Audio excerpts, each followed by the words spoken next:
Good morning and happy Saturday. We are back in the saddle again, and we had some technical issues through the week last week. We weren't able to do a Friday show. As it turns out, Skype has there's a new update, and it looks like it's got some major issues. So fortunately, we were able to piece together a podcast for this morning, get you guys your fantasy football fix. That will come in the second part of today's show. We're only going to do probably about an hour, hour and a half. We originally had planned a bigger show, but with the Skype issues, we just weren't able to do it. My first guest this morning is the first-time guest on the show. I'm very happy to have him. We're going to talk some college football. We're going to talk about the big win that Army had over Temple. Army's so much fun to watch. I can't wait to talk to him. His name's Dan Head. I'll let him introduce himself to you. We're going to bring him in right now and go ahead and get started. But before we do that, big news in the NFL with the Sam Bradford trade, the Vikings losing Teddy Bridgewater. Big fan of Teddy Bridgewater. He went down probably about a week ago with okay in the long term, which is the good news, but out for the season. So they made a trade with Philadelphia for Sam Bradford. Boy, Sam Bradford stays winning. So I can't wait to talk to Katie about that. We're going to bring in here, but first, before we bring him in, I've got it with some walk-in music. I hope that you enjoy, Dan. Here you go.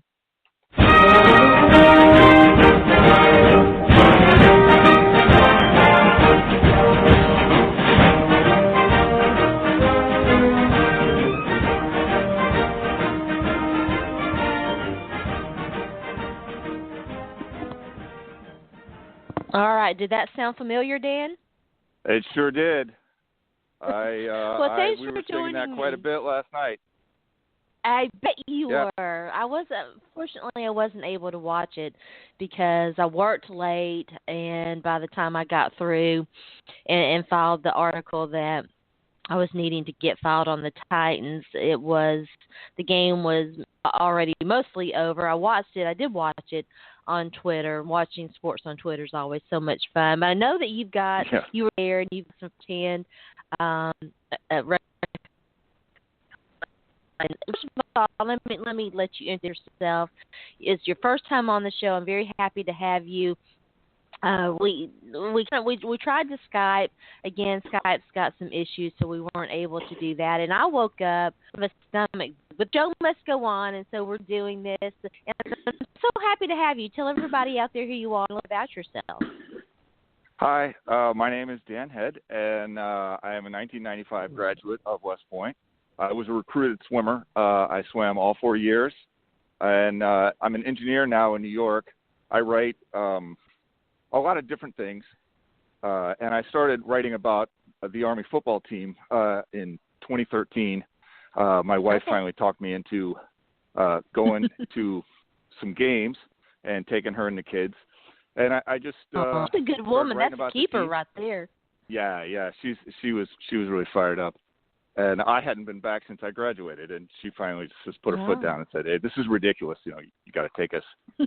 So this is my second season as a season ticket holder.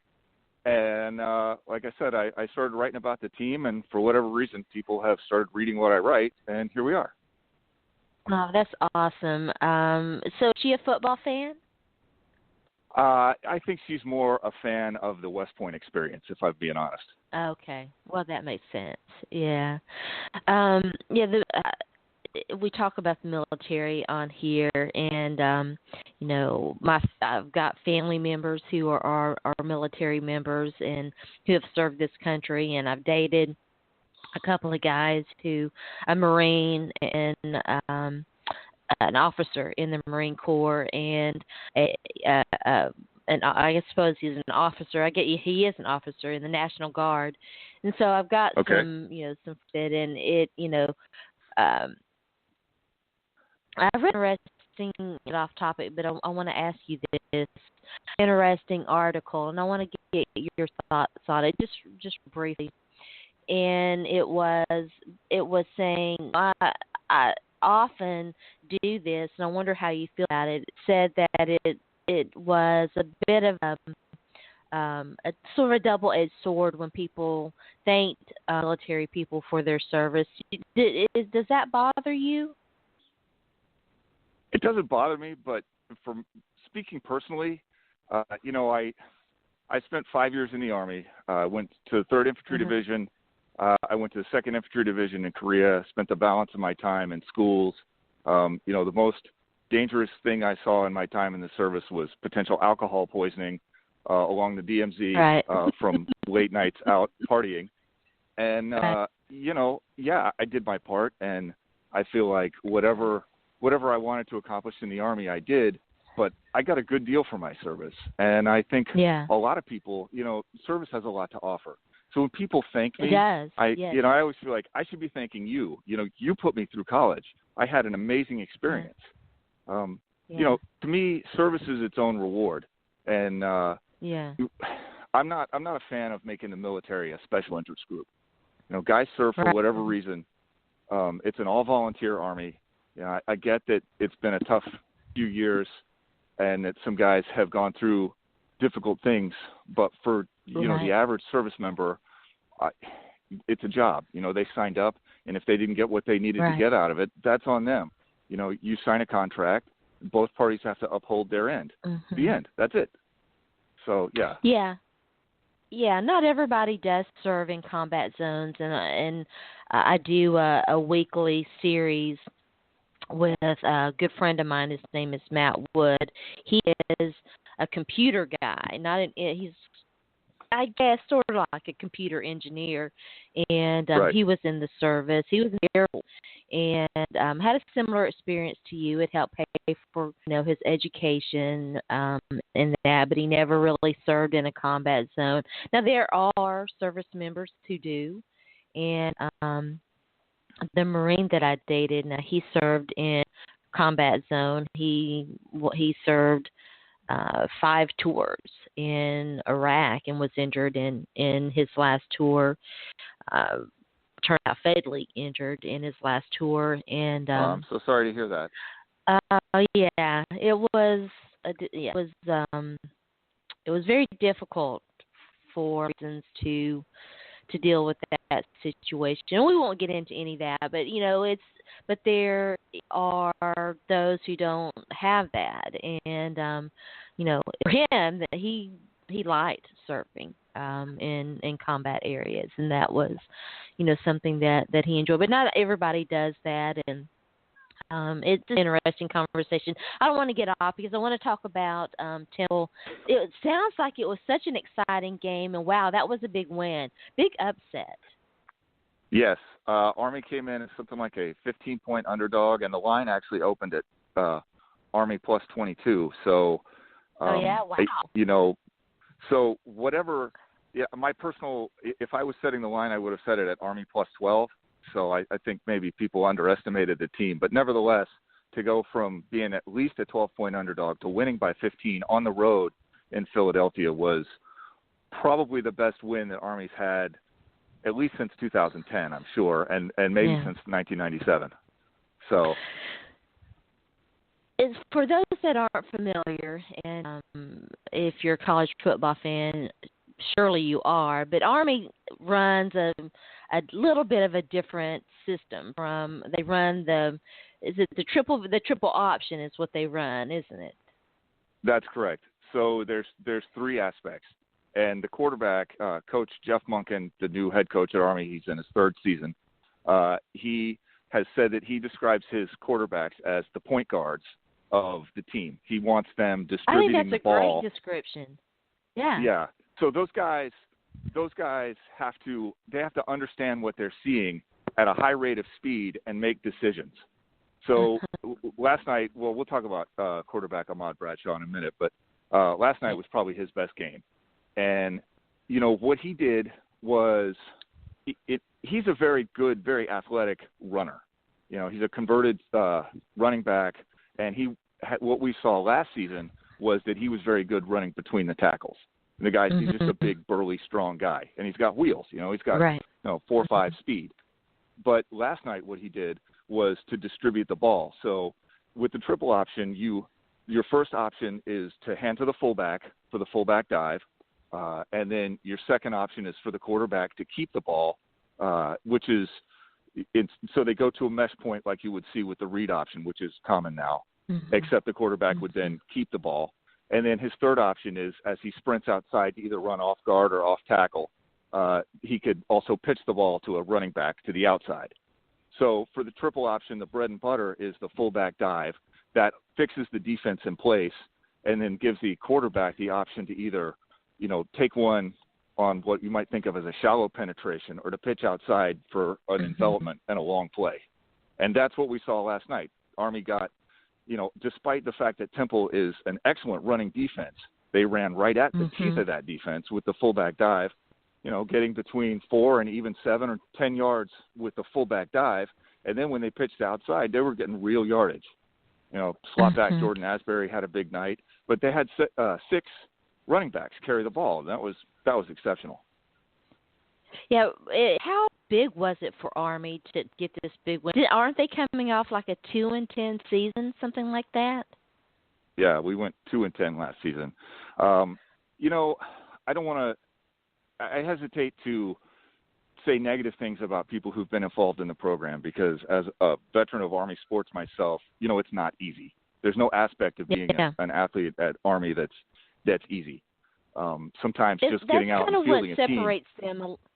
That's kind of what separates them a little bit from college athletics in general, because it's not, I don't want to get too much into this, but it's not a football mill. Yeah, right, exactly. When I made my decision to go swim at Army, I realized that I was putting my swimming career on the back burner, which doesn't mean that I didn't have a good career. It just means that I was making a decision to do something else afterwards. And I don't know how many big-time college programs are going to go in and say to a recruit, football's not the biggest thing here. I mean, is Nick Saban going to say that to one of his football recruits? I don't think he is. Well, never, no. So, right.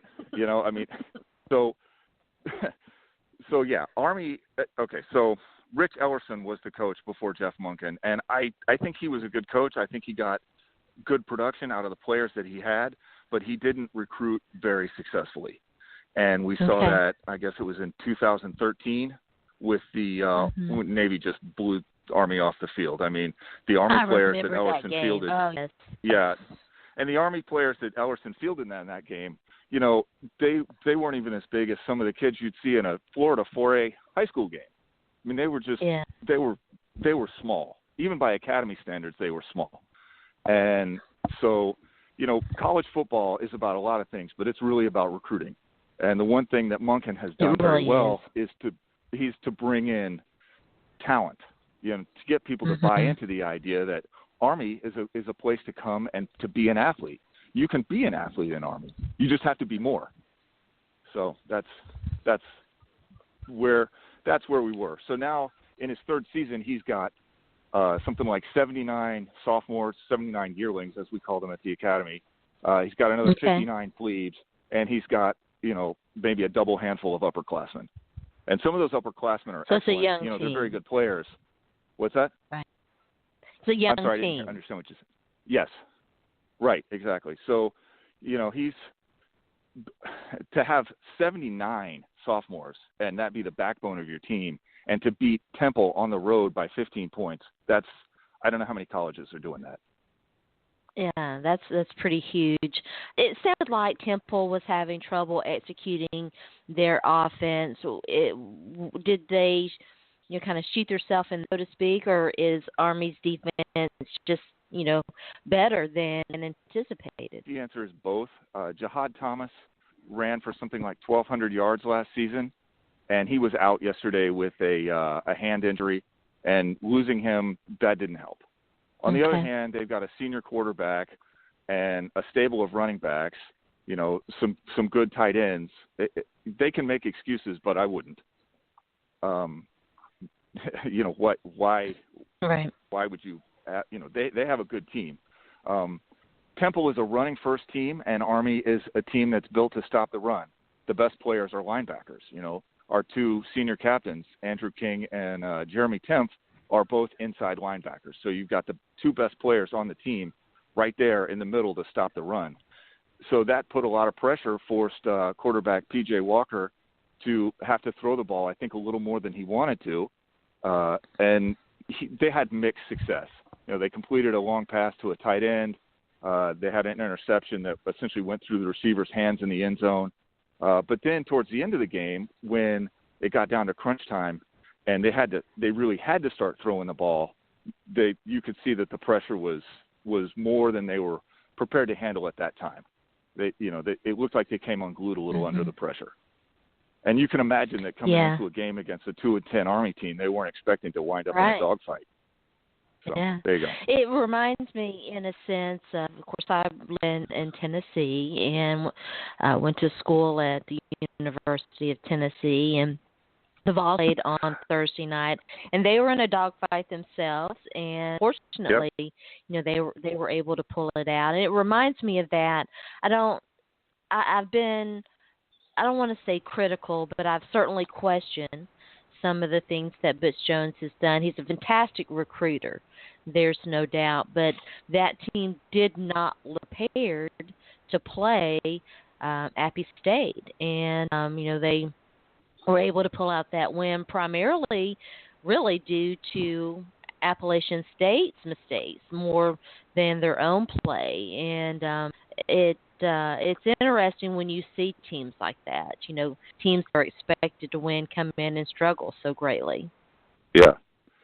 Well, first off, let me say I broke 2 generations, something like 50 years of tradition at the at the University of Tennessee to go to West Point. My grandfather and both of my parents went to Tennessee. So I've been to more than my share of games there in Knoxville. So you're the black sheep of the family. Yeah, I really am. And my father was also a Marine, so okay. we had some pointed conversations, believe it or not. I saw that. Does he pull for Tennessee, and how does he feel about it? Well, first off, my father passed away in 2007. I'm so sorry. That's okay. He did what he was doing. But thank you. He was a big fan of Army. He was not a big fan of the Naval Academy. I will say that. And he, when he was the G3 of 3rd Marine Division, he used to tell me that he'd meet West Pointers newly commissioned and how impressed he was with them. So, that's good. Okay. But football, he was a diehard volunteer fan. I mean, he had season tickets. He had a box. Forget it. He was all in. Yeah, it's football in Tennessee is generational, and did you get the season tickets? What happened with the season tickets? Because those are big things. I mean, you can fights over them. I did not. I mean, I live in Connecticut, okay. So I guess I could have sold really them on the secondary market, but it didn't occur to me to do that. Yeah. I would have given them back. Yeah. So since you mentioned it, it's a big deal. I want to ask you about Army Navy and that tradition. It's always such a big game, and it's so important to college football. Can you tell us a little bit about the history and why it had become so important? Well, I don't know that I'm an expert on this specific rivalry, but obviously they're both 2 of the oldest programs in the country. I think Navy started their team a year early in 1895. Army started in 1896, and the first Army-Navy game was within a year or 2 of this. And, they pretty much played every year with rare exceptions ever since. So you get 100-plus years into a rivalry and with services and pride on the line. And it gets pretty serious. I think it's hard for me to be objective about what other people think about the rivalry. Every time I watch the coverage on TV and all these guys, we got a bunch of great Americans here. And it's true. They are great Americans. But for me, it's a football game. For me, it's a college football game about, football players who want to play well for their school, the school that, that I'm a part of. There's only 52,000 West Point graduates alive. There's only ever been 75,000 graduates in the history of the academy. So it's not a very large community. And I think it's both academies are pretty close-knit in their graduate networks. And that wins a lot, the fact that everybody cares deeply about the rivalry. Yeah. So. Well, college football is about tradition and rivalry and pageantry. Anytime the NCAA, and they're a bumbling organization, but anytime they try to make changes there, it just always rankles me a little bit, because that is one of the great things, if not the greatest thing about college football is that the history and what that history moved to college football fans. I was looking at Army's schedule, and wow, they've got kind of a tough schedule.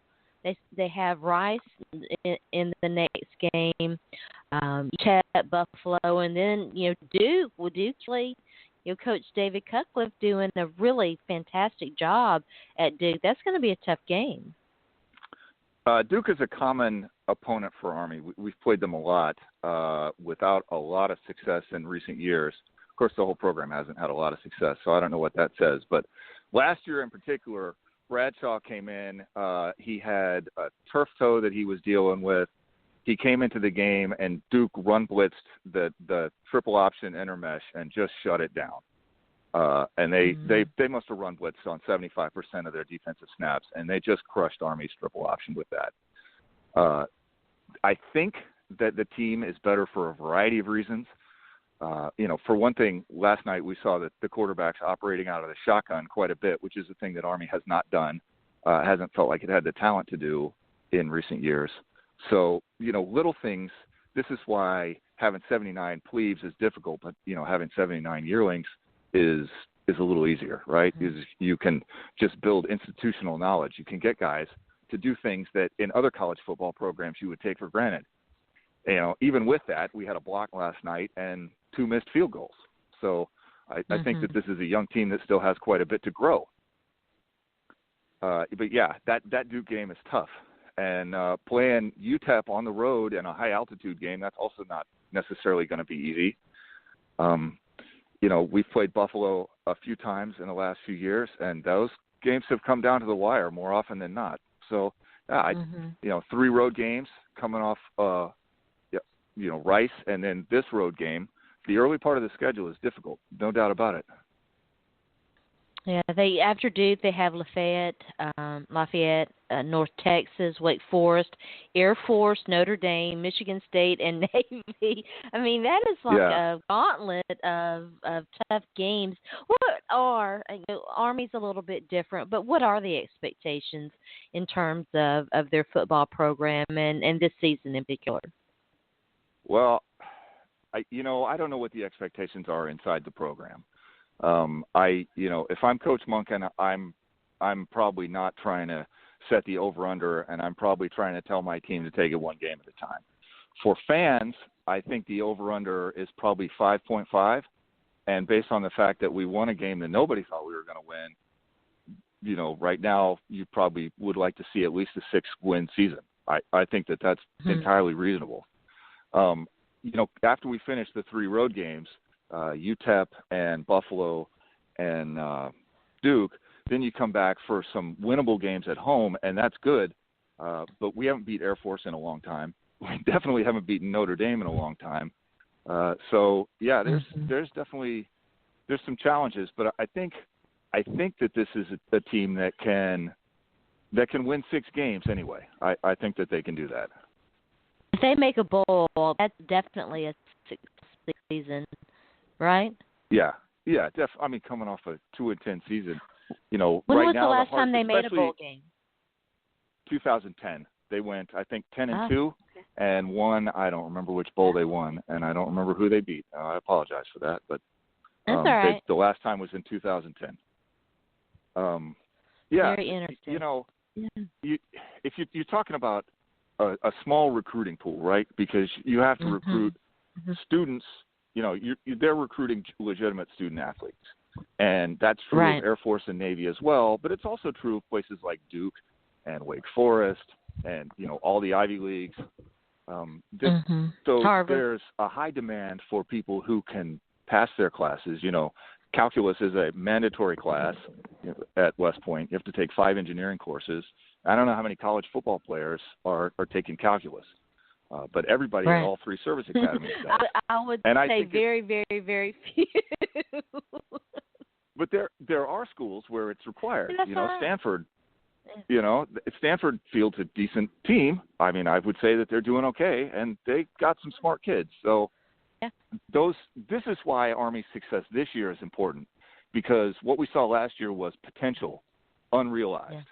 Yeah. If they start to realize that potential and show future recruits that Army is a place where you can come and play ball for real, then, it just opens up possibilities. Bradshaw, what other players for Army should fans be looking at and thinking about? Well, while we're talking about the quarterback, Army is actually running a 2-quarterback system. Up until last night, I would have said that Chris Carter, who is a yearling this year, was actually the better quarterback with the ball in his hands. In other words, Bradshaw is probably a little faster. He's probably a little tougher, particularly running between the tackles. But Chris Carter, the other quarterback, is the better thrower. And at least late in the season last year, he was better running the offense and, pitching the ball. And like I said, playing that offensive point guard position. Right. Last night, the most interesting thing about the game to me wasn't the defense, although the defense played very well. It was the fact that here's a guy in Bradshaw who we have not seen really in command of the offense, and he took command, and he really ran it very efficiently. For a guy whose specialty has previously been to just bowl through the line, he probably carried 6 times last night. He scored once, but most of the yardage was made in the middle or on the outsides with him, managing the offense. So then a second player to watch is Chris Carter, to wonder, how do they work him in? Because probably the best offensive player on the team is wide receiver Edgar Poe. And, if you're a triple option team and your best player is arguably a wide receiver, okay, you got to get him the ball. And to get him the ball, I need my better throwing quarterback. So, right. It's a legitimate 2-quarterback system, and they both have different strengths. So I think it's interesting. That's something to definitely watch, is to see how do they manage this 2-quarterback system, because it's not one of these things where these guys are competitive and they are competitive, but it's not like they dislike each other. They bring different skill sets that I think will match up differently for different teams. How do we bring in Chris Carter? How do we work Edgar Poe? I think Poe had 1 catch last night. How do we work a guy like that who's really an honest-to-God downfield threat into the offense? On the defensive side of the ball, let me mention one more guy. Slot back Jordan Asbury. He had a big night last night. Fullback, I think his first name is Darnell Wolfuck. He had a big night last night. A guy, I met his parents at the summer scrimmage last year. Rick Kurz is a sophomore tackle. He had a very big game last night. I know we don't talk about offensive linemen, but he's excellent. We talk about them here. We have a lot of love for the big guys. Yeah. So that's, if you just want to talk about reasons why they get pushed, it's because they've got young talent, and Rick Kurz is a good guy who's got a lot of talent. On the defensive side of the ball, I mentioned our captains, Jeremy Temph and Andrew King. Let's see. The outside linebackers played very well last night. Alex Ackerman, I think he's a firstie or senior, and he had his best game that I think I've ever seen him have as a Black Knight. On the other side, on the outside, is Kenneth Brenson. He was very highly recruited last year, actually declined Stanford to go to West Point. He had an interception. I don't know if he got a sack, but he had a couple of tackles. And then the entire secondary, last year the secondary was a work in progress. This year they look good. Xavier Moss is a safety. He's a converted wide receiver. For the first half of the season, he looked lost. And I don't blame him. you're switching positions, trying to help your team, but especially against UConn and Wake Forest, he needed another couple of months to be ready for the season. His partner back there is Ryan England. England was probably the most improved player on the team last season. They've got cornerback Brandon Jackson, who is probably one of the better young defenders. So whoever it is on the cornerback side that starts opposite Jackson is going to have a lot of work. And indeed, I think Marcus Hyatt started last night. He got thrown at quite a bit, and there were a few completions that they made on that side. So that answer your question? Did I give enough people to watch? Yeah, no, that was great. The schedule's interesting with the big win, and I always enjoy watching Army. I'm going to make an effort this season to watch them a little bit more, and I hope that you'll come back and tell everybody out there where they can find you on social media and where they can find your work, your writing about Army. Well, I'm on social media at Dan_T_head on Twitter, and my blog is danos-lair@blogspot.com. I'm not famous. I'm just a guy who likes to write, and I write about Army because I write about my life, and that's part of my life. Well, it was such a pleasure to have you, and I hope that you'll come back, and I really enjoyed it. Oh, thank you. I enjoyed it too. And give a shout out to your wife, because I love to, and I love that she's encouraged you to do this. Yeah, she's. I have a beautiful and very supportive wife named Sally Head, and she is amazing. Awesome. Well, have a great day, and I hope that you'll come back soon. Awesome. I will. Thanks. All right. Bye-bye. All right, up next, Katie Flowers. We're going to get you guys your fantasy football fix. We'll talk about the big trade. The Sam Bradford stays. He's making that money. We should all be doing so well. So stay tuned. You are listening to Bat Talk with Sharona.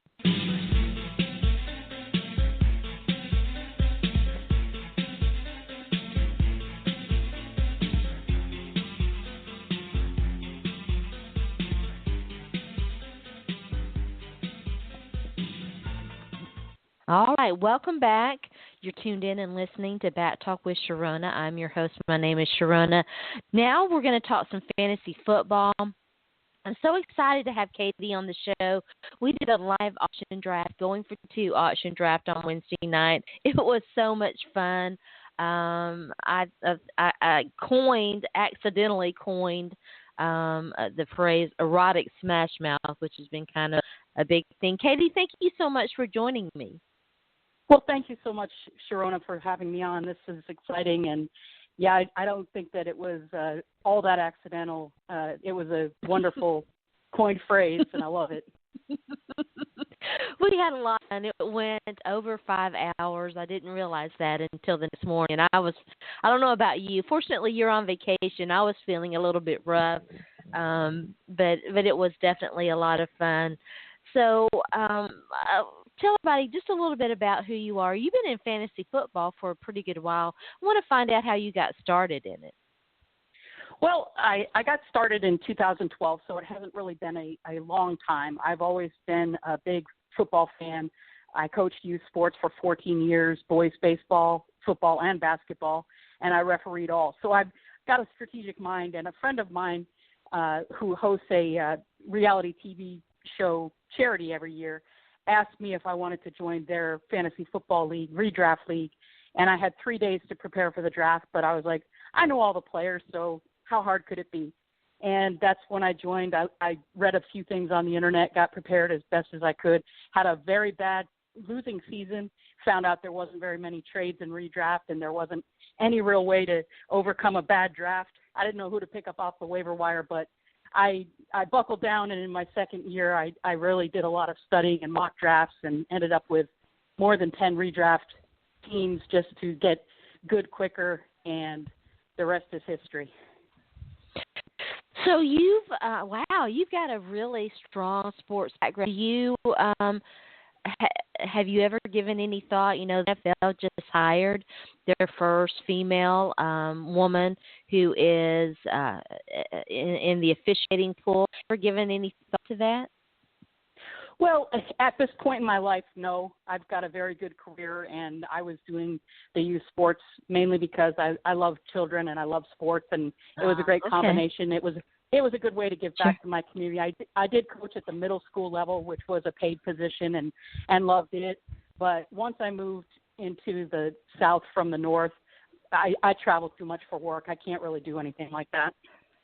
Well, that makes sense, and if you're happy doing what you're doing, that's certainly a great thing, and so I can understand that. All right, so you're very, it's interesting. You've got a pretty diverse background, and I'm always so happy to meet other women who enjoy sports and other things.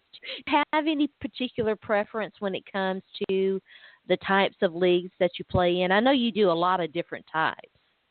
I do. I got into Dynasty in 2014, and once I found that avenue, I still play redraft, but Dynasty is now my number one fantasy football passion. And what I like about it is the variety of different types of leagues that they have and different formats.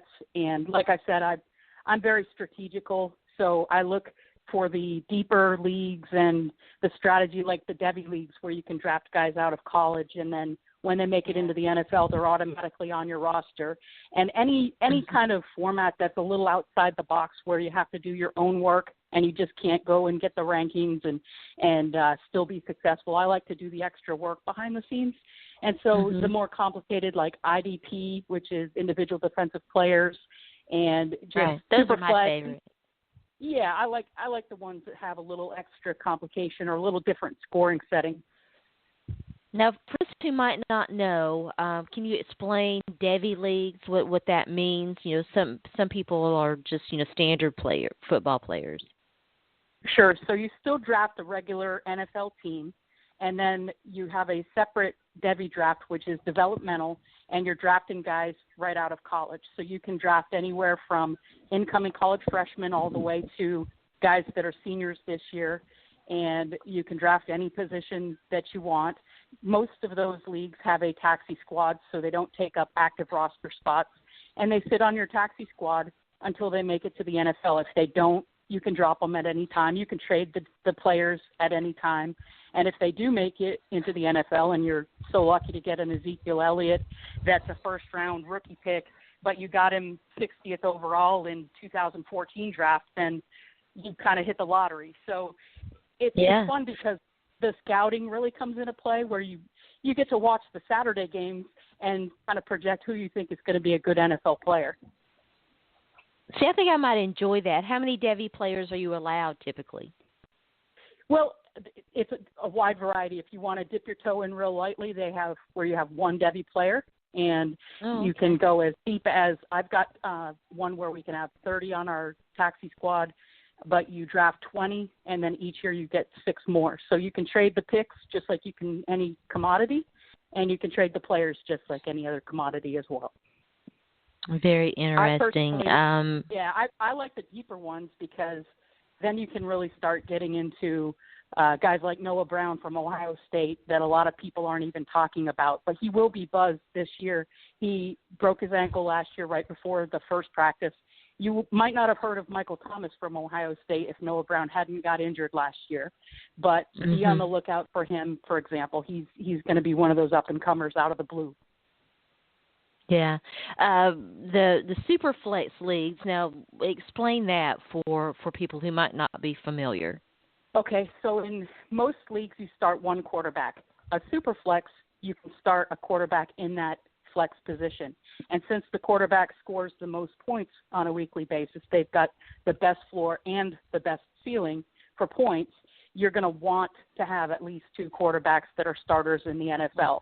And a lot of times you're going to have 3 or 4 in a super flex. It's very easy to see a guy like Chase Daniel on somebody's roster. And then when you get news like we did today, all of a sudden he's gold. Yeah. Yeah, we're about to turn our attention to. I want to ask you some questions about this trade. By the way, I'm talking with Katie Flowers at FF Skylar. We'll be tweeting out her Twitter handle here when we get through with this. it's interesting.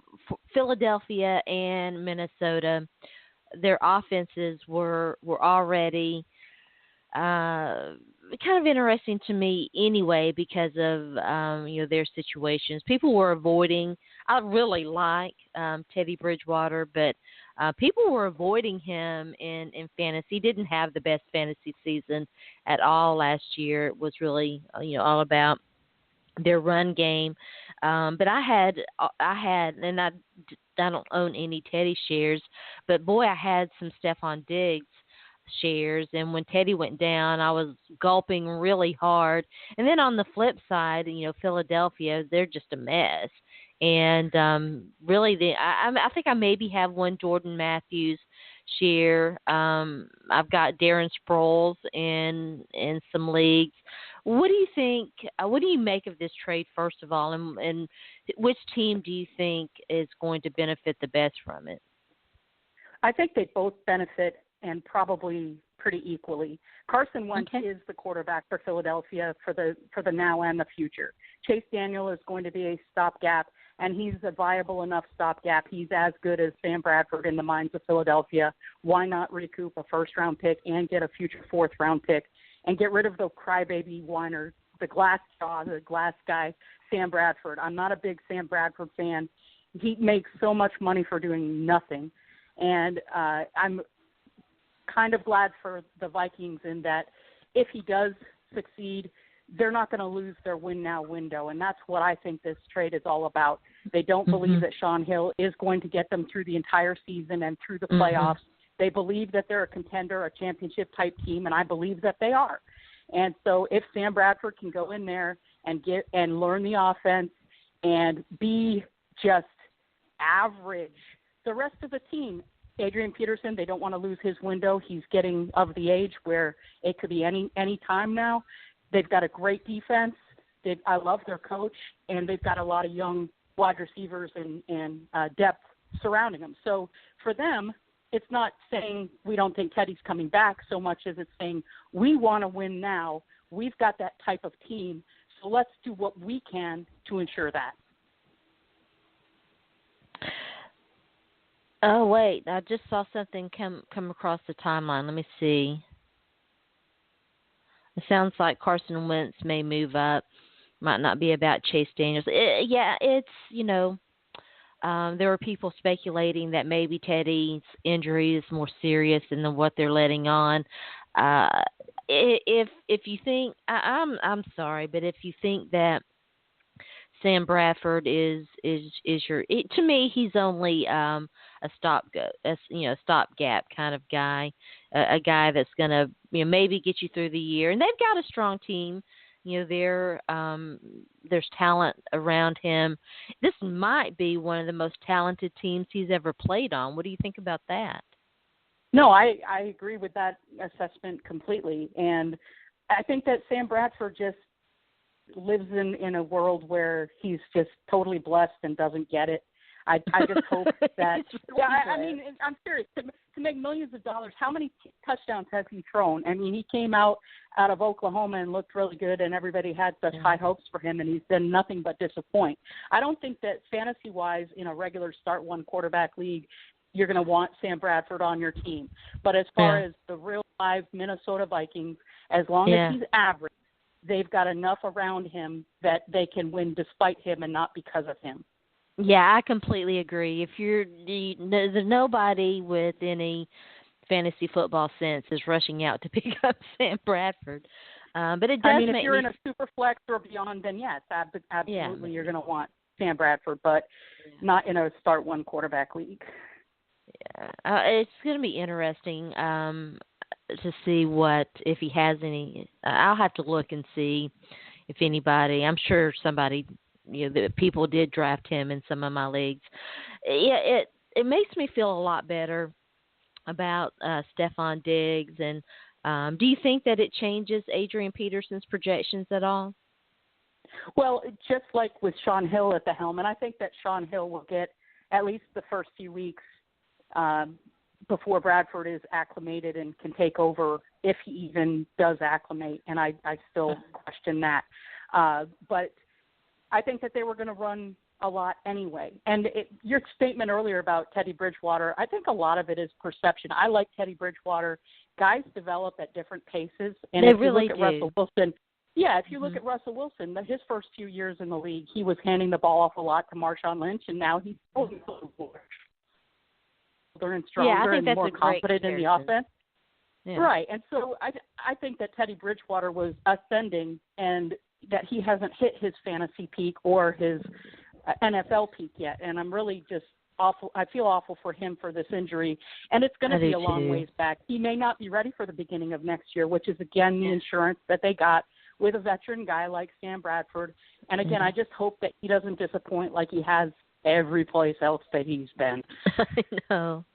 Well, in all fairness, too, and these are things that you can't predict and you can't, insure against, and that's injury. And, he's had a lot of injuries, and in a way, now I think Carson Palmer's a better quarterback, but in a way his situation does sort of remind me of Carson Palmer, who, was looking really good before he had his first injury with the Bengals in Cincinnati. And, then he had a few struggle years, and now, he's got he's settled in. He's got talent around him in Arizona, and he, it's hard for a quarterback to, especially one who's trying to come back from injury and what have you, to carry a team, especially a bad team. I agree. Yeah, I agree. And there's so many different factors involved. Everybody learns at different rates, and sometimes if you get bashed like early and often and beaten to a pulp, it's hard mentally to come back from that. And these guys, they all work hard to be an NFL player to begin with. It's such a grind just to get there and to maintain it and to stay there. So, I call him a whiner and a crybaby and things like that, but he is still very talented. Yeah. But the fact of the matter is, so far, he hasn't capitalized on his opportunities, and I hope him the best. I hope that for Minnesota's sake, they got a bargain. Yeah, on the other side, Philadelphia, I just, and I like Doug Peterson. I like that he got a lot of grief for the offense that he ran in Kansas City, but they've been pretty successful and have made the playoffs under him and had made the playoffs under him. The quarterback situation, though, maybe Carson Wentz is going to be ready sooner rather than later. Chase Daniel, Mizzou grad, a guy who's somewhat legendary, I suppose, in fantasy football Twitter. To me, I have more concerns about their situation than I do the Vikings, but I would have said that regardless. Yeah, Philadelphia is one of those teams that's still trying to find their identity. They're still in flux big time. They've got some nice pieces. I think that this move will just solidify Ryan Matthews, and I think that Jordan Matthews, he's one of my guys that I like so much in Dynasty because he is such a hard worker. He's a nose to the grindstone type of guy that's going to go out there and run jugs machines 100 times, just to continue to practice his route running and his catching and everything. And he's going to raise up his teammates and step up and be a leader. I think this is good for Zach Ertz and Selleck as far as their tight ends. They don't have much. They're still trying to find who's going to be that wide receiver too in that offense. There's so many puzzle pieces that for them to recoup a first-round pick and a fourth-round pick, and Bradford wasn't the right fit for them anyway. So why not? Yeah, he really wasn't. He wasn't the answer. So why but not he never go was. take your lump? Even when Chip Kelly was their coach, he wasn't. It was just that was such an odd fit from day one. Yeah, I agree. You mentioned Jordan. You mentioned Ryan Matthews. I'm going to get my Matthews mixed up. I agree with you, by the way. I love Jordan Matthews. I got to see him a lot when he played at Vandy. There were reports out of Philly camp that Ryan Matthews had sort of been outpaced, I suppose. Basically, that Darren Sproles was the best running back in camp, and that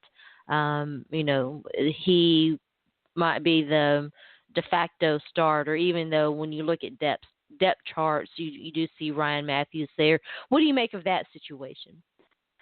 Well, again, I love Darren Sproles, and even though he's one of the older guys, Ryan Matthews is more of the between the tackles type runner. So I think it's going to continue to be running back by committee with a hefty dose of both of those guys.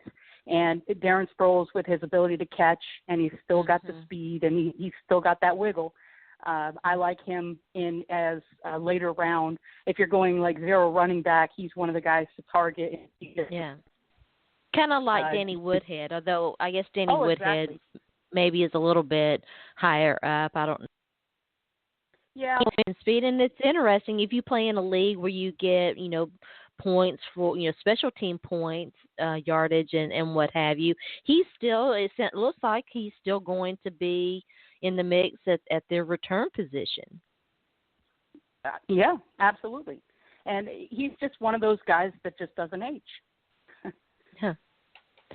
Yeah, I like him so much, and the concern. Of course, the concern is double edged because of Ryan Matthews' injury history, and he's been a little bit unfairly tagged, and I've certainly contributed to that. But with that injury prone label, but it's you have to have concerns about whether he's going to be on the field, but for Sproles, he's not an every down back, and so he's not. That's right. Yeah, and so it is a situation where you have to monitor carries and looks and touches, and try to figure out who the guy is and what value to put on it. The Titans traded with Philadelphia for Daniel Kelly, gave them Dorial Beckham-Green, who is a guy that, fantasy football Twitter loves him, draft Twitter loved him, but he's never been able to really put it together in the league. He had the off-the-field concerns that kept him out of football for a year. We're seeing the DGB hype. Dorial, did I say it wrong again? Dorial Green Beckham. Yeah, I always do that, and I'm trying to correct myself. I'm trying to relearn how DGB, trying to relearn it. But I'm avoiding him because I just don't have any faith or confidence. Do you think that? First of all, what are your thoughts on DGB, and are you looking at him at all in your fantasy drafts? In redraft, no, because there's a lot of other guys at his ADP that I think have more upside, and I would watch him on the waiver wire. I don't think he's being picked up in redraft pretty much anywhere, and you can still get him halfway through the season if he's starting to look good. But in Dynasty, I'm going to hold him. You can't coach 6'5", 240 with skills like he's got.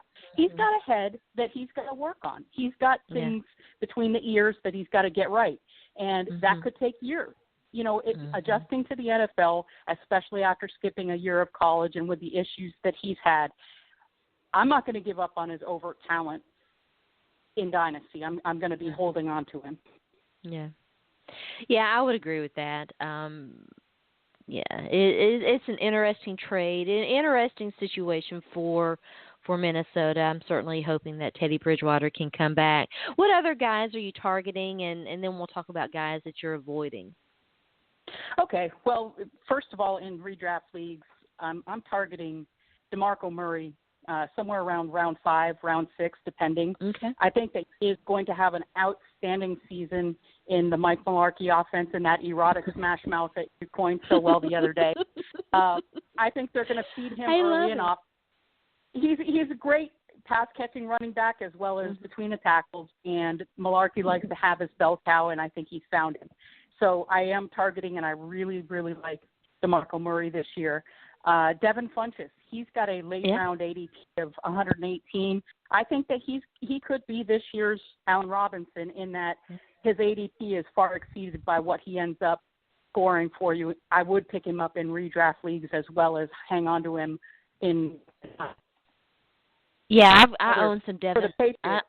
I own quite a Correct. few Devin Funchess shares as well, and he's. You're right. The ADP is, reports out of camp on him or that, he might surpass Kelvin Benjamin. I really doubt that, but definitely, we saw in the preseason that he's going to get serious work, and he's in my opinion, looking a lot better than he did last year. Rookies are going to struggle, and I'll buy into rookie running backs before I will buy into typically rookie. We'll talk about Tajay Sharp here in a minute. Your baby. And my baby, who might be, because Yeah. you mentioned DeMarco Murray, and I want to talk about Derrick Henry, and you can't talk about Derrick Henry without talking about my bae, Tajay Sharp. So, If you really want me to go there, I will. But I like Funchess. I like Funchess better than Kelvin Benjamin, partly because of his ADP, but also Benjamin's still working out the kinks from that ACL. He's on a snap count. His conditioning isn't up to speed. He could easily tweak or re-injure and then be out. But even if he's in, I think he's going to be the guy that gets double teamed, leaving Funchess to roam around wide open. Got one of the best young quarterbacks in the league. I just love the Devin Funchess shares, as many as I can get. Yeah, I think I only have like maybe one or two. I don't own very much Kelvin Benjamin. I just think he's such a problem. You mentioned DGB's size and measurables, and you can't coach what Kelvin Benjamin is either. And I don't disagree with that. Yeah, I watched the film of the Titans game, and he's such a problem. He'll get as many red zone targets as they can get him, and it's very exciting. We had a lot of fun in this live draft. Everybody was making fun of me because I paid so much for Tajay Sharp and Derrick Henry. I do not care. No regrets. Zero regrets. I do tend to stay away from rookies because it's and I will go with running backs usually a lot quicker than I will wide receivers. But with Tajay Sharp, and I think he's an exception simply because he's such a great route runner, and you don't have any issues with that. And he's been the most dependable wide receiver for the Titans, basically since he joined the team. And the hype is real. Now, we can talk about values and what have you. And then just real briefly, and we'll let Katie weigh in on this. By the way, I was talking with Katie Flowers at FF Schuyler out there on Twitter. Derrick Henry is another interesting guy. You mentioned DeMarco Murray, and he's looked really good in the Titans offense. Erotic smash mouth, it's real. I just filed an article for Inside the Pylon. Exotic smash mouth. It's a love story. It's a story about what the Titans could be this season. They're going to get Derrick Henry in there. He's going to get as much work as they can give him. It's a two-headed monster. The Titans offense might actually be good this year. They're looking better. I don't know that I think that it's going to be a running back by committee. It may be like a 70-30 type split. I think a lot of people are expecting Henry to get a lot more equal carries. I don't see that happening, but it could happen, and I could be wrong. But it's the same thing with Tajay Sharp. What I did like about him in preseason is he is such a good route runner, and he was reliable for Marcus Mariota to target, and he would know that he was going to be there. And he has shown good hands and shown everything that you would want to see in a rookie in preseason. But it's also preseason, and I'm going to temper expectations. Right. I've seen him, originally in Dynasty, he was going mid to late third round, and I've seen him now going in the first round of some of the later Dynasty rookie drafts, and that to me is a bit nuts. I think mid-second, okay, but first round, not so much. Yeah. Yeah, I mean, it's all about value, and right. if you've played fantasy football for any length of time, you know that, and you understand that it's it is a numbers game. And I agree, you can take too much out of the preseason, but I do think that it's informative. It's not something to be Yeah, it's not something to be ignored. It's definitely informative. We'll see how that goes.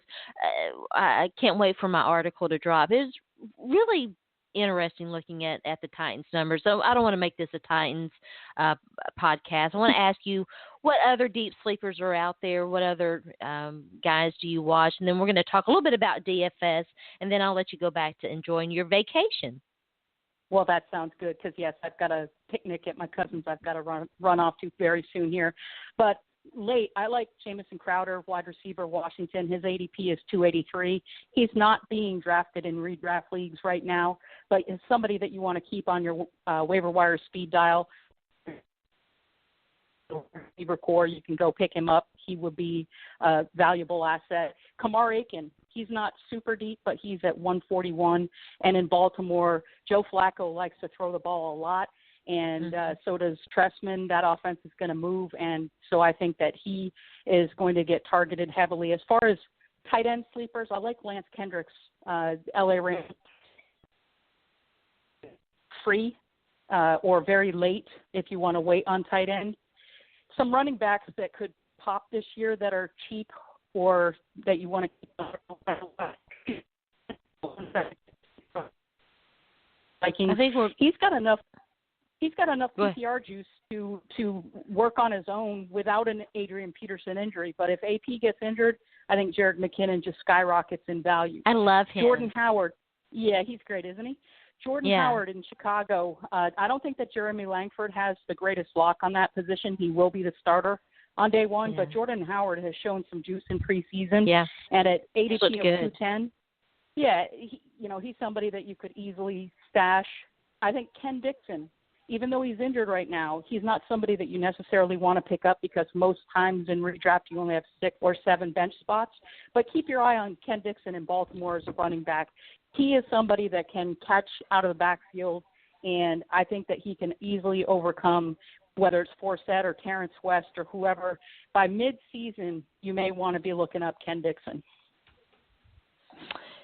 Yeah, the Jeremy Langford situation in Chicago is interesting. I own so many Jeremy Langford shares. Getting a little nervous about it, but the thing, and I meant to ask you this before, and we'll skip the DFS thing for today. I know you need to go.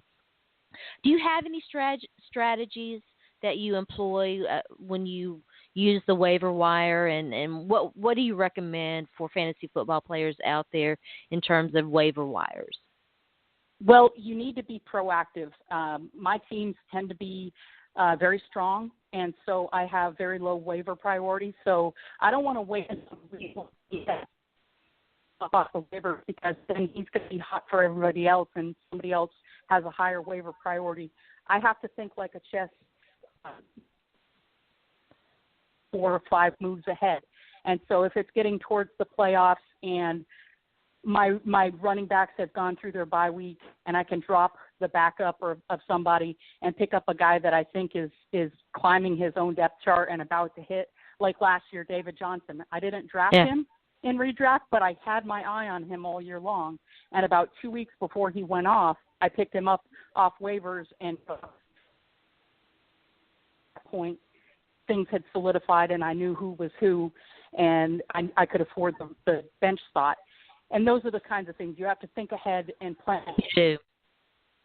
Yeah, I agree. You have to be proactive, and you have to be, you have to keep an eye on the waiver wire. And always staying ahead of the curve is a great way to work it. And if you're flexible, if your roster is flexible enough, I'll stream waivers. I'll pick some guys up to stash them. And if it doesn't turn out, you have to be flexible enough to be able to walk away, too. Oh, absolutely. And there are times also for the waiver wire where I'll pick up somebody proactively because I think they're going to pop, not necessarily because I want to use them, but to keep them away from my weaker team that I'm going to be playing. So you've got to use the waiver wire to your advantage as much as you can. And don't, like you said, don't be afraid to make moves. I stream my defense. I stream my kicker. I don't worry about, at the beginning of the year, they're the last priority of the guys I draft.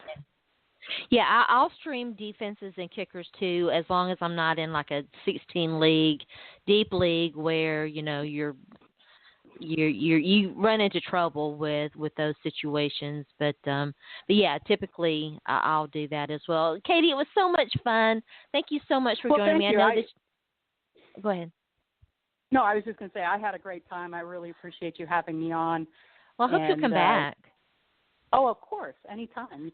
Tell me when. Okay. Well, have a great rest of your vacation. Tell everybody out there where they can find you on social media. Sure. So on Twitter, it's at ff_Skyler399, and my written and other premium podcasts can be found at uthdynasty.com. Very good. Thanks again for joining me. Have a great day. Great. Thanks. All right. All right. That was Katie Flowers. Such a great pleasure to talk to her and get her thoughts on fantasy football. We had a great live draft on Wednesday night, the Going for Two live auction draft. We've got another draft coming up on Sunday night. I'm not sure whether we're going to televise that or not. We'll see. If you want to get information about that, you can check out my Twitter feed, Sports by Sharona. If you want to be a podcast guest, come on and talk some fantasy football or whatever. We talk about a lot of things here. You can hit me up as well at Sports by Sharona on Twitter. Check out my website, Back Talk with Sharona. The podcast is usually twice a week. We're thinking about going to a Wednesday, Saturday format. I'm kind of liking doing this on Saturday morning. It's a little easier for people who don't have who aren't readily accessible during the daytime throughout the week, give them an opportunity to come on Saturday morning. And with the issues that we've been having with Skype, maybe that's recording via Skype. Maybe that's something that we'll do for the interim. Happy Saturday. We're going to go ahead and cut things short a little bit. No discussion about any non-sports related topics.